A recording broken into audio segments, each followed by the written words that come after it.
Zile freestyle kuna wengine kama unatupiana madongo, kuna wengine unaongea maisha yao halisi, yani kwenye engo tofauti. Kwako wewe unaizungumziaje? Labda na wewe unatamani kufanya kudis kama hivyo? Na mimi nafurahi kuna game inachangamka. Game inachangamka na moja ya freestyle ni moja ya nguzo za hip hop. Hawapo katika mfumo mbaya, wapo katika mifumo mizuri.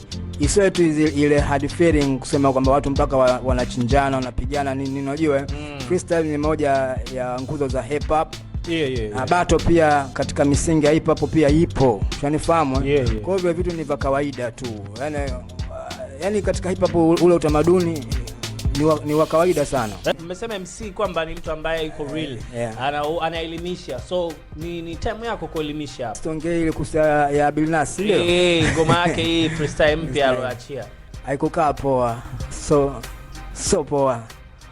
Yani sielewi yani. Amelose au ameandika vitu vingi. Uwezo mdogo aliotumia. Okay. Unajua freestyle kama zile unataka kujiandaa, alafu mbona ni vitu ambavyo ni simple sana. Ndio. Ni simple sana yani, unajua?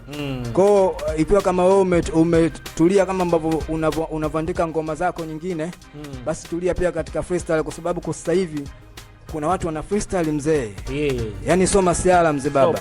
Kwa hiyo ni miso rapper. Mimi ni MC, unanifahamu?